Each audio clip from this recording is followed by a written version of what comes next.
Hello students, welcome you all in this video based on direct and indirect narration.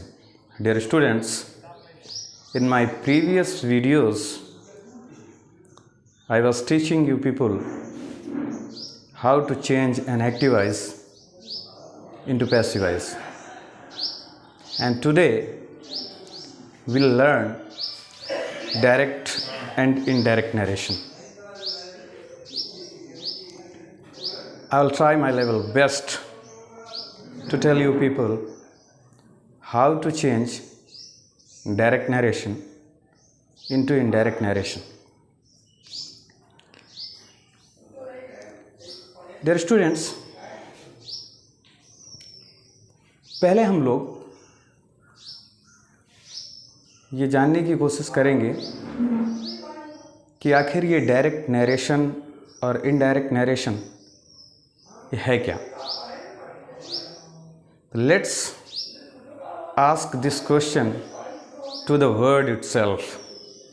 Only it will tell us what is direct narration and what is indirect narration and what is the difference between direct narration and indirect narration.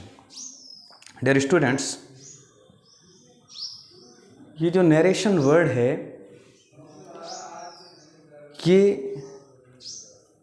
Verb narrate से form हुआ है. Narration जिसका मतलब होता है statement, कथन. तो direct narration direct कथन को बोलते हैं, इनडायरेक्ट नरेशन इनडायरेक्ट कथन को बोलते हैं. तो हम इस शब्द से ही पूछते हैं, जैसे लिखा हुआ है डायरेक्ट, तो डायरेक्ट का मतलब क्या होता है? डायरेक्ट का मतलब होता है सीधे सीधे. इसका मतलब यह है कि वो कथन जो सीधे सीधे ज्यों का त्यों कहा जाए वही डायरेक्ट नरेशन है. अब अगर बात की जाए इनडायरेक्ट, इनडायरेक्ट क्या होता है? तो इनडायरेक्ट का मतलब होता है घुमा फिरा के. देखो, हमें शब्द ही सब कुछ बता रहा है, शब्द ही हमें बता रहा है कि डायरेक्ट नरेशन क्या है और इनडायरेक्ट नरेशन क्या है. तो ये जो डायरेक्ट वर्ड है ये क्या बोलता है? डायरेक्ट का मतलब क्या है? सीधे सीधे, ज्यों का त्यों. यानी कोई बात स्पीकर ने जो कुछ भी बोला है, अगर उसकी बात को ज्यों का त्यों कहा जाए, सेम वही वर्ड कोई चेंज ना किया जाए, सेम बोल दिया जाए, तो वो डायरेक्ट नरेशन होता है. वही इनडायरेक्ट का मतलब क्या होता है? घुमा फिरा के. अर्थात स्पीकर के द्वारा जो बात कही गई है उसको डायरेक्ट बिल्कुल वैसे ना कह करके अगर घुमा फिरा के कहा जाए तो उसे इनडायरेक्ट नरेशन बोलते हैं. पहले यही जान लेना ज़रूरी है, जब ये टॉपिक शुरू हो रहा है तो पहले ये जान लेना बहुत ज़्यादा ज़रूरी है कि आखिर डायरेक्ट नरेशन और इनडायरेक्ट नरेशन में बेसिकली अंतर क्या है. तो मेन अंतर ये है कि जो डायरेक्ट नरेशन होता है उसमें स्पीकर जो कुछ भी कहता है उसकी बात को बिल्कुल सेम जैसा उसने कहा है वैसे ही कहा जाता है, या फिर वैसे ही डबल इन्वर्टेड कामा के अंदर लिखा जाता है. लेकिन इनडायरेक्ट नरेशन क्या होता है? इनडायरेक्ट नरेशन में स्पीकर ने जो कुछ भी कहा होता है उसकी बात को अपने शब्दों में कहा जाता है. यही अंतर है डायरेक्ट और इनडायरेक्ट नरेशन में. एग्जाम्पल्स के माध्यम से आप इसको ऐसे भी समझ सकते हो कि मान लो कि अगर ए और बी दो व्यक्ति हैं, एक ए है और एक बी है, तो इसमें से जो ए है वो बी से कहता है, मैं इस बात को पहले हिंदी में ही बताऊंगा, बाद में आप अंग्रेजी में जो रूल्स के माध्यम से बताया जाएगा तो आप समझेंगे. पहले आप इसको हिंदी में ही समझ लो अच्छे से. ए बी से कहता है, मैं मान लो ए ने बी से कहा कि मैं तुम्हारे दोस्त को मार दूंगा. ए ने बी से कहा मैं तुम्हारे दोस्त को मार दूंगा. यानी जो ए है इसका स्टेटमेंट क्या है? ए का स्टेटमेंट है मैं तुम्हारे दोस्त को मार दूंगा. ध्यान से सुन लो इस बात को, तो पहले तुम अच्छी तरीके से समझ जाओगे कि डायरेक्ट नरेशन और इनडायरेक्ट नरेशन में क्या अंतर है. फिर बाद में रूल्स के माध्यम से इसमें क्या रूल्स होते हैं, कैसे बनता है, फिर बाद में समझना एक एक बात. लेकिन अभी ये जान लेना जरूरी है कि नहीं डायरेक्ट नरेशन और इनडायरेक्ट नरेशन, डायरेक्ट नरेशन क्या है, इनडायरेक्ट नरेशन क्या है और इनमें अंतर क्या है. मैंने बताया कि मान लो ए और बी दो लोग हैं, जिसमें कि ए ने बी से कह दिया कि मैं तुम्हारे दोस्त को मार दूंगा. ये है ए का स्टेटमेंट। अब ए यहां से चला गया, ए चला गया, कोई एक व्यक्ति सी आ गया।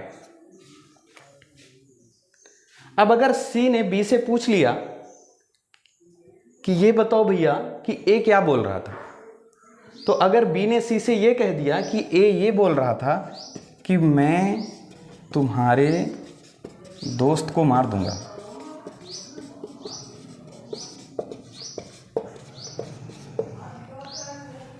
अब ये स्टेटमेंट किसका है? ये स्टेटमेंट ए का है, मैं तुम्हारे दोस्त को मार दूंगा, ये ए का स्टेटमेंट है।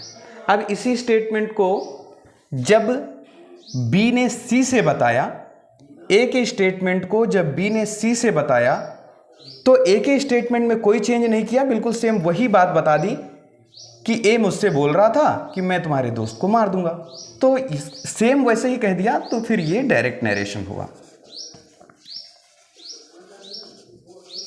क्योंकि ए ने जो कुछ भी कहा था, जब ए की कही हुई बात को जब बी ने सी से बताया, तो उसने क्या किया? कोई चेंज नहीं किया। जैसा ए ने कहा था मैं तुम्हारे दोस्त को मार दूंगा, वैसा ही बी ने सी से बता दिया कि ए बोल रहा था कि मैं तुम्हारे दोस्त को मार दूंगा। स्टेटमेंट बिल्कुल सेम है, तो स्टेटमेंट बिल्कुल सेम है, तो ये हुआ आपका डायरेक्ट नरेशन। पकड़ पा रहे हो बात को? समझ पा रहे हो? मैंने पहले बताए थे दो व्यक्ति ए और बी, ए और बी के बीच में कोई बातचीत हुई, तो उस बातचीत के दौरान ए ने बी से कह दिया कि मैं तुम्हारे दोस्त को मार दूंगा। ए ने कहा था, किसने कहा था? ए ने। ए चला गया, मान लो कोई व्यक्ति सी आ गया और सी ने बी से पूछ लिया कि तुम्हारा दोस्त क्या बोल रहा है, ये ए तुमसे क्या बोल रहा था। मान लो सी ने पूछ लिया कि ए तुमसे क्या बोल रहा था, तो बी ने कह दिया कि ए बोल रहा था कि मैं तुम्हारे दोस्त को मार दूंगा। तो जैसा ए ने कहा था, बी ने सी से बिल्कुल सेम वैसा ही कह दिया, तो ये हो गया डायरेक्ट नरेशन। लेकिन अगर मान लो बाय द वे जब सी ने बी से पूछा कि ए क्या बोल रहा था, तो बी ने मान लो ये नहीं कहा कि मैं तुम्हारे दोस्त को मार दूंगा, ए की कही हुई बात को अगर बी ने अपने शब्दों में ऐसे कह दिया कि ए बोल रहा था कि वह मेरे दोस्त को मार देगा, वह मेरे दोस्त को मार देगा,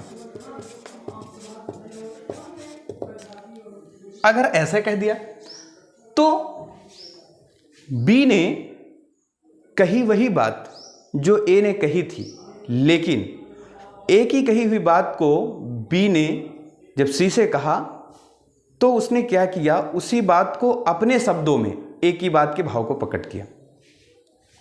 समझ लो जरा सा, यहां पे बी ने बिल्कुल सेम ए के शब्द कह दिए, तो ये डायरेक्ट नरेशन हो गया। लेकिन ए की कही हुई बात को बी जब अपने शब्दों में कहेगा, तो वही क्या हो जाता है? Indirect narration.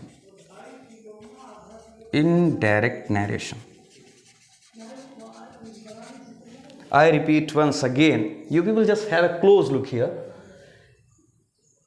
A और B में जब बातचीत हुई, तो A ने B से कहा मैं तुम्हारे दोस्त को मार दूंगा। A चला गया, कोई C आ गया, C ने B से पूछा A क्या बोल रहा था, B ने C से कहा वो बोल रहा था मैं तुम्हारे दोस्त को मार दूंगा। जैसे इसने कहा सेम वैसा ही बोल दिया, तो क्या हो गया?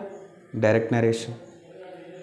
लेकिन अगर मान लो सी ने बी से पूछा कि तुम्हारा दोस्त क्या बोल रहा था, अब बी ने उत्तर ऐसे नहीं दिया जैसा ए ने कहा था, बी ने ऐसे कहा वो बोल रहा था वह मेरे दोस्त को मार देगा। इसकी कही हुई बात का भाव बी ने अब अपने शब्दों में यहां पे प्रकट किया है, तो ये है इनडायरेक्ट नरेशन। तो आई होप कि आपको ये बात समझ में आ गई होगी कि डायरेक्ट नरेशन और इनडायरेक्ट नरेशन में अंतर क्या है। डायरेक्ट नरेशन में जो स्पीकर जैसा बोलता है उसके शब्दों को ज्यों का त्यों डबल इन्वर्टेड कामा के अंदर लिखा जाता है या ज्यों का त्यों बताया जाता है, कहा जाता है। लेकिन इनडायरेक्ट नरेशन में क्या होता है? इनडायरेक्ट नरेशन में स्पीकर जैसा भी बोलता है उसकी बात को ज्यों का त्यों ना कह करके अपने शब्दों में उसका भाव प्रकट किया जाता है। तो आज की वीडियो में मैं बस इतना ही बताऊंगा और आई होप कि आप ये समझ भी गए होंगे कि डायरेक्ट नरेशन और इनडायरेक्ट नरेशन में क्या अंतर है। फिर अपने अगले वीडियो में रूल्स के हिसाब से, एक एक रूल्स के हिसाब से आप लोगों को बताया जाएगा कि नियम वाइज डायरेक्ट नरेशन से इनडायरेक्ट नरेशन कैसे बनाया जाता है, कैसे चेंज किया जाता है, उसके क्या रूल्स हैं, सारी चीज़ें आप लोगों को बताई जाएंगी। आज के लिए इतना ही। Thank you.